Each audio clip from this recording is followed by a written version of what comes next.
As of 2025, 8 people have tragically drowned, with 4 of these incidents occurring on a single day last Saturday. With the onset of the summer holiday season and a countrywide heat wave, the risk of drowning in rivers and other bodies of water has significantly increased. However, the annual statistics of drowning deaths caused by excessive alcohol consumption and leaving young children unattended remain alarmingly high. In recent years, due to extreme weather conditions, more citizens have been frequenting the major rivers, lakes, and ponds near Ulaanbaatar. As a result, the number of emergency calls related to water accidents has risen considerably. In response, and in line with the guidelines approved by the Deputy Prime Minister of Mongolia and the decree of the Mayor of Ulaanbaatar, we are implementing coordinated measures to prevent major water-related accidents in all 9 districts of the capital. As summer vacation begins, citizens are strongly advised to exercise caution and avoid situations that could endanger themselves or others. Professional agencies continue to warn of the risk of sudden thunderstorms and flash floods during this period of extreme heat. Authorities also urge the public not to use inflatable devices, life jackets, boats, or floating mattresses that do not meet safety standards.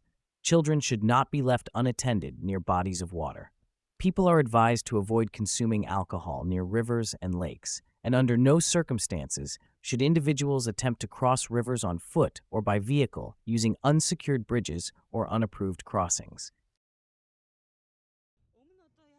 Teachers and students of the archery club at school number 156 in Ulaanbaatar now have access to a national standard Mongolian archery field.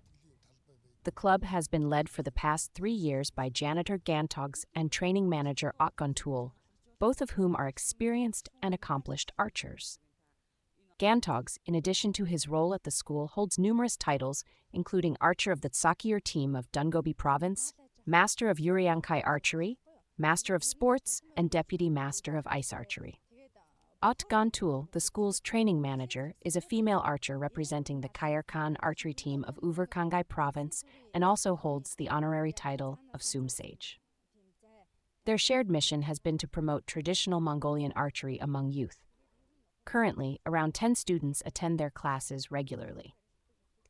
Previously, due to the lack of a dedicated training area, classes were held in any available open space. That challenge has now been resolved with the inauguration of a Mongolian standard archery field located adjacent to the school's traditional yurt.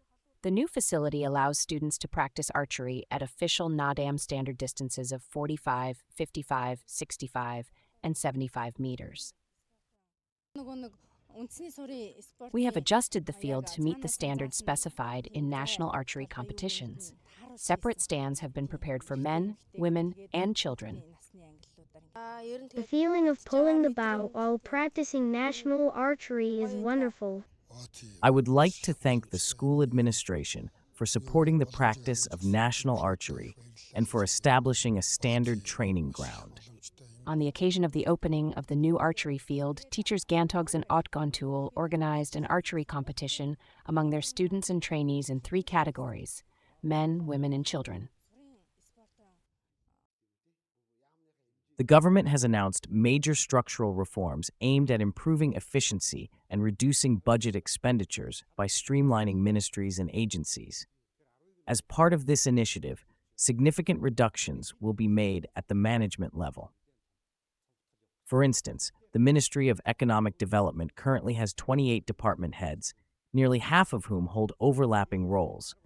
The ministry plans to eliminate approximately 10 of these redundant positions. Similar measures will be implemented across other ministries to address structural duplication and eliminate inefficient roles. While these reforms have raised concerns among civil servants, the government has clarified that the cuts will begin at the leadership level and will not target ordinary employees. According to S. Bayambatsigt, head of the Cabinet Secretariat, a decision has been made to reduce the total number of employees across the 16 ministries, currently exceeding 1,900, by approximately 20% as part of the government's structural savings plan. 20 years ago, Provincial government offices, courts, prosecutors, tax departments, and education and health institutions all operated under one roof. Today, each has its own separate facility, leading to a sharp rise in operational expenses funded by taxpayers, including costs for buildings, salaries, and service staff, such as janitors, guards, and cleaners. This situation must be addressed in a comprehensive and rational manner. The government has begun conducting detailed research and analysis to support the implementation of these structural changes.